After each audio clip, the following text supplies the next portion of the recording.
یس lord house رابطہ قائم ہوتے ہی ایک مودبانہ آواز سنائی دی، لارڈ بنسن سے بات کراؤ، میں کارسن بول رہا ہوں۔ عمران نے کارسن کے لہجے میں کہا تاکہ اگر لارڈ اس کا فون چیک کرے تو اسے یہی معلوم ہو سکے کہ واقعی کال کارسن کی کوٹھی سے ہی ہو رہی ہے۔ لارڈ صاحب جاگیر پر گئے ہوئے ہیں کٹوک میں جناب، دوسری طرف سے اسی طرح مدبونہ لہجے میں کہا گیا۔ کب آئیں گے واپس؟ عمران نے پوچھا۔ جناب ان کا پروگرام پہاڑی لومڑیوں کا شکار کھیلنا ہے، اس لیے کچھ کہا نہیں جا سکتا جناب کہ کب واپسی ہوگی، دوسری طرف سے جواب دیا گیا۔ یہ کٹوک کدھر ہے؟ عمران نے ہونٹ چباتے ہوئے پوچھا۔ جناب فاق کے جنوب میں ہے، پہاڑی سلسلے کے پیچھے ایک چھوٹا سا قصبہ ہے، وہ لارڈ صاحب کی جاگیر ہے، دوسری طرف سے جواب دیا گیا۔ اور عمران کٹوک کا محلے وقوع سن کر بے اختیار چونک پڑا۔ تو لارڈ صاحب پہاڑی لومڑیوں کا شکار حاق کی جنوبی پہاڑیوں میں ہی کھیلتے ہوں گے؟ عمران نے پوچھا۔ یس سر، دوسری طرف سے جواب دیا گیا۔ کٹوک میں فون تو ہوگا؟ عمران نے کہا۔ نہیں جناب، لارڈ صاحب نے جان بوجھ کر وہاں فون نہیں لگوایا تاکہ وہاں کوئی انہیں ڈسٹرب نہ کر سکے، دوسری طرف سے جواب دیا گیا۔ اور عمران نے شکریہ کہہ کر ریسیور رکھ دیا۔ اب اس کی آنکھوں میں تیز چمک ابھر آئی تھی۔ اسی لمحے کارسن اور صفدر اکٹھے ہی اندر داخل ہوئے۔ میں نے ملازموں کو سمجھا دیا ہے، کارسن نے کہا۔ سنو کارسن، اگر تم وعدہ کرو کہ ہمارے جانے کے بعد تم کوئی ایسی حرکت نہ کرو گے جس سے ہمیں نقصان پہنچ سکتا ہو تو میں تمہیں اور تمہاری بیوی کو یہاں چھوڑ کر جا سکتا ہوں۔ اور دیکھو، ہمارے لیے بے حد آسان بات تھی کہ ہم تمہیں، تمہاری بیوی اور تمہارے ملازموں کو قتل کر کے یہاں سے نکل جاتے، اس طرح تمام خطرات دور ہو جاتے۔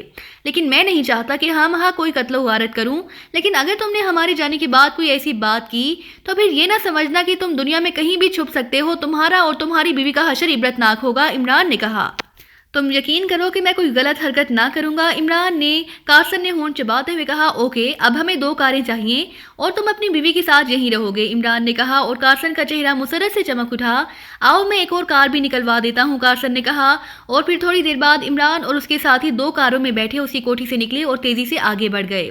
جب کاریں اس چوک کے قریب پہنچی جہاں سے فاق کو سڑک جاتی تھی تو عمران نے کار روک دی۔ اس کے پیچھے آنے والی کار بھی رک گئی۔ عمران کی کار میں صرف صفدر تھا جبکہ باقی ساتھی اگبی کار میں تھے۔ یہاں سے میرے ساتھ تنویر جائے گا جبکہ صفدر، نعمانی، صدیقی اور جولیا دوسری کار میں جائیں گے۔ صفدر تم یہ نقشہ سمجھ لو کہ تم نے کہاں جانا ہے، عمران نے جیب سے ایک نقشہ نکال کر اسے کار کی چھت پر پھیلاتے ہوئے کہا اور صفدر نقشے پر جھک گیا۔ عمران نے اسے فاق قصبے کے شمال میں واقع گرین فال اور اسے ملحقہ جنگل کی طرف جانے والا راستہ سمجھانا شروع کر دیا، جو فاق قصبے میں داخل ہونے سے پہلے ہی شمال کی طرف مڑ جاتا تھا۔ اس راستے پر چل کر تم فاق قصبے میں داخل ہونے سے پہلے ہی مڑ جاؤ گے، اس لیے اگر فاق قصبے میں کوئی چیکنگ جاری ہوگی تو تمہیں چیک نہ کیا جا سکے گا۔ جہاں جنگل میں ایک کیبن ہے وہاں روتھم کا ایک آدمی موجود ہے، تم نے اسے کیبن میں صرف کارسن کا حوالہ دینا ہے۔ اس کے بعد بے شک اس آدمی کو ختم کر دینا یا بے ہوش کر دینا، جیسے حالات ہوں۔ تم نے اس کیبن میں اس وقت تک چھپے رہنا ہے جب تک میں تمہیں ٹرانسمیٹر کال پر مزید ہدایات نہ دوں، عمران نے کہا۔ مگر آپ اور تنویر کہاں جائیں گے اور یہ یکلخت نئی پلاننگ کیسے بن گئی؟ صفدر نے حیرت بھرے لہجے میں کہا اور عمران نے اسے روتھم سے ہونے والی کار اور لارڈ بنسن کی جاگیر اور ان پہاڑیوں میں شکار کھیلنے کے متعلق بتا دیا۔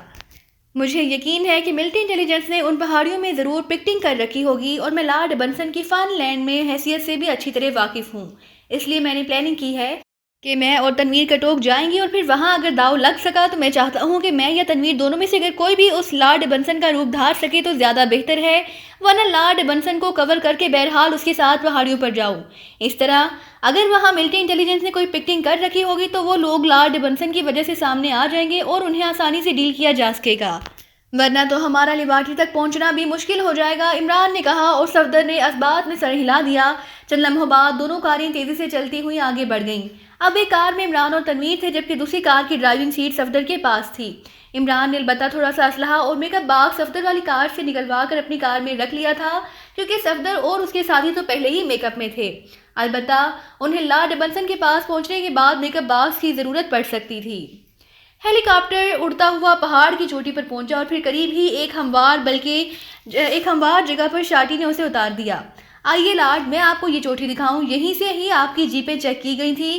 کرنل ہنری نے مڑ کر پچھلی نشست پر بیٹھے ہوئے لارڈ بنسن سے مخاطب ہو کر کہا اور لارڈ بنسن سر ہلاتا ہوا نیچے اتر آیا۔ اس کے پیچھے اس کا ساتھی جیگر بھی اتر آیا، شارٹی بھی نیچے اتر آیا تھا اور پھر چند لمحوں بعد وہ اس جگہ پہنچ گئے جہاں واقعی ریوالونگ لیکن انتہائی طاقتور رینج کی دوربین موجود تھی۔ وہاں 4 آدمی تھے، ایک لانگ رینج ٹرانسمیٹر بھی موجود تھا۔ یہ 03 ہے لارڈ، اور یہ اس کے ساتھی۔ کرنل ہنری نے ایک لمبے ترنگے آدمی کی طرف اشارہ کرتے ہوئے کہا اور پھر 03 سے لارڈ کا اور اس کے ساتھی کا تعارف کرایا، اور 03 نے بڑے مودبانہ انداز میں سر جھکا کر لارڈ کو سلام کیا۔ میرے خیال میں وہ دوربین والی یہی چوکی ہے، ایک ہی۔ لارڈ ایبنسن نے کہا، یس لارڈ، اور ایک ہی کافی ہے، کرنل ہنری نے جواب دیا۔ اوکے آؤ، اور اب اپنا ہیڈ کوارٹر بھی دکھا دو، لارڈ ایبنسن نے مسکراتے ہوئے کہا۔ یہاں ہیڈ کوارٹر کیا ہونا ہے لارڈ، اور میں اور شارٹی ایک غار میں موجود رہتے ہیں۔ اسپیشل ٹرانسمیٹر ہمارے پاس ہے جو ہیلی کاپٹر میں موجود ہے، جو اس پر شارٹی کالیں وصول کرتا ہے اور ہدایات دیتا رہتا ہے۔ کرنل ہنری نے ہیڈ کوارٹر کا لفظ سن کر ہنستے ہوئے کہا، او تو عملی طور پر شارٹی انچارج ہے، کیسے کال کرتے ہو؟ مجھے بے حد دلچسپی محسوس ہو رہی ہے، کال کرو کسی کو۔ لارڈ ایبنسن نے مسکراتے ہوئے کہا، اس کا لہجہ بتا رہا تھا کہ وہ اس معاملے میں بے حد دلچسپی محسوس کر رہا ہے۔ شارٹی، ٹرانسمیٹر لے آؤ ہیلی کاپٹر سے، اور لارڈ صاحب کو کسی گروپ کو کال کر کے دکھاؤ، کرنل ہنری نے اور شارٹی سے مخاطب ہو کر کہا۔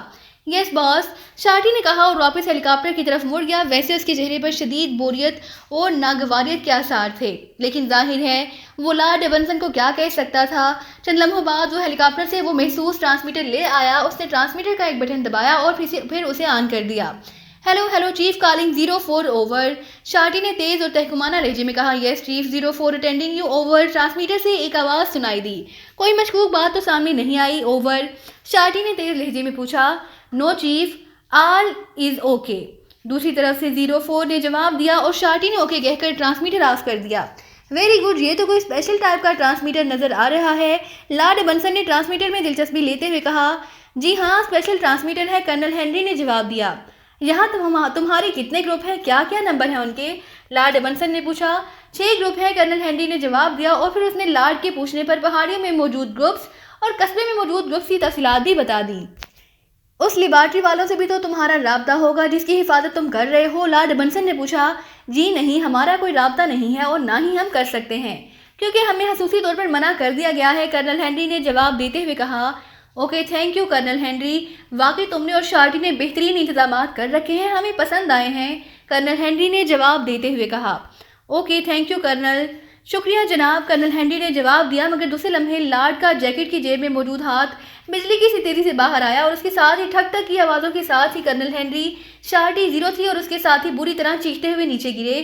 لارڈ کے ہاتھوں میں سائلنسر لگا ریوالور موجود تھا جو مسلسل گولیاں اگل رہا تھا، اور دیکھتے ہی دیکھتے وہ سبھی چند لمحے ہاتھ پیر مارنے کے بعد ساکت ہو گئے۔ تم نے بڑی دیر لگائی ہے انہیں ختم کرنے میں، لارڈ ایبنسن کے ساتھی نے منہ بناتے ہوئے کہا۔ مجھے معلوم ہے تنویر کہ تم بے چین ہو رہے تھے، لیکن میں لارڈ کے اصلی شکاریوں کی جیبوں کے دور جانے کے انتظار میں تھا، اور مزید تفصیلات بھی معلوم کرنی تھی۔ لارڈ ایبنسن نے اس بار اصل لہجے میں بات کرتے ہوئے کہا۔ وہ عمران تھا۔ یہاں مشین گن بھی موجود ہے، وہ تم لے لو، اب ہم نے یہاں موجود سارے ایجنٹوں کا خاتمہ کرنا ہے، تبھی ہم اطمینان سے لیبارٹری پر کام کر سکیں گے، عمران نے ٹرانسمیٹر کی طرف بڑھتے ہوئے کہا۔ ویسے یہ لارڈ والی تمہاری پلاننگ بے حد کامیاب رہی ہے، ورنہ جس طرح ان لوگوں نے یہاں پکٹنگ کر رکھی تھی، ہمارا بچ نکلنا تقریباً ناممکن ہو جاتا، تنویر نے تحسین آمیز لہجے میں کہا۔ بس اچانک ہی مجھے خیال آ گیا، اور جب مجھے معلوم ہوا کہ وہ کٹوک میں ہے اور ان پہاڑیوں پر اس نے شکار کھیلنا ہے، تو ساری پلاننگ میرے ذہن میں سیٹ ہو گئی۔ پھر قدرت نے بھی ہمارا راستہ صاف کر دیا، وہ لارڈ میرے قد و قامت اور جسامت کا نکلا، اور اس نے ہم دونوں کو علیحدہ بلا لیا۔ اگر ہم چند منٹ مزید لیٹ ہو جاتے تو وہ شکار کھیلنے کے لیے روانہ ہو چکا ہوتا، عمران نے کہا، اور تنویر نے اسبات میں سر ہلا دیا۔ عمران چند لمحے غور سے ٹرانسمیٹر پر موجود بٹنوں اور ان کی ساخت پر غور کرتا رہا، پھر اس نے ایک بٹن دبایا اور ٹرانسمیٹر آن کر دیا۔ Hello hello chief, calling over, Imran کے منہ سے شارٹی کی آواز نکلی۔ 03 اٹینڈنگ یو چیف، اوور، دوسری طرف سے آواز سنائی دی۔ 03 اپنے ساتھیوں سمیت فوراً دوربین والی چوٹی پر پہنچ جاؤ، میں یہاں موجود ہوں، it is emergency, over, Imran نے شارٹی کے لہجے میں کہا۔ یس بوس، اوور، دوسری طرف سے 03 نے کہا، اور عمران نے اوور اینڈ آل کہہ کر ٹرانسمیٹر آف کر دیا۔ اب پہلے ہمیں چیک کرنا پڑے گا کہ یہ لوگ کہاں سے آتے ہیں، پھر جیسے ہی یہ اوپر پہنچے سائلنسر لگے ریوالور سے ان کا خاتمہ کرنا ہے، تاکہ پہاڑیوں میں فائرنگ کی آوازیں نہ گونج سکیں، اس طرح دوسرے گروپ چوکنا ہو سکتے ہیں، عمران نے کہا۔ تو اس کا مطلب ہے اس طرح باری باری سب کو اوپر بلا کر ان کا خاتمہ کرنا ہوگا، تنویر نے مسکراتے ہوئے کہا۔ ہاں، اور یہ ڈیوٹی تم نے سر انجام دینی، آخر تم لارڈ ایبنسن کے مین شکار ہو، عمران نے مسکراتے ہوئے کہا، اور تنویر بے اختیار کھلکھلا کر ہنس پڑا۔ اصل شکاری تو یہی ہے، انسانوں والا، وہ لارڈ ہامہا لومڑیوں کے شکار کو شکار سمجھتا تھا، تنویر نے ہنستے ہوئے کہا، اور پھر جیب سے سائلنسر لگا ریوالور نکال کر وہ وہیں دوربین کی طرف بڑھ گیا، تاکہ 03 اور اس کے گروپ کو چیک کر سکے، اور پھر ان سب کو چوٹی پر بلانے اور ان کا خاتمہ کرنے میں انہیں 2 گھنٹے لگ گئے۔ اب وہاں ملٹری انٹیلیجنس کے افراد کی لاشیں ہی بکھری ہوئی نظر آ رہی تھی، اب کیا ان قصبے والوں کو بھی بلانا پڑے گا؟ تنویر نے منہ بناتے ہوئے کہا۔ ارے نہیں، انہیں وہاں گھومنے پھرنے دو، موج کر لیں، عمران نے کہا اور اسپیشل ٹرانسمیٹر اٹھائے وہ ہیلی کاپٹر کی طرف بڑھ گیا۔ تنویر اس کے ساتھ تھا۔ اب کیا کرنا ہے؟ تنویر نے پوچھا۔ ہیلی کاپٹر پر اس کیبن میں جا کر صفدر اور دوسرے ساتھیوں کو بلا لاتے ہیں تاکہ پھر اس لیبارٹری کا دوبارہ پوسٹ مارٹم کیا جا سکے، عمران نے کہا اور تنویر نے سر ہلا دیا، کیونکہ لیبارٹری کے لیے جو محسوس اسلحہ عمران نے کارسن سے حاصل کیا تھا وہ بھی صفدر وغیرہ کے پاس ہی تھا۔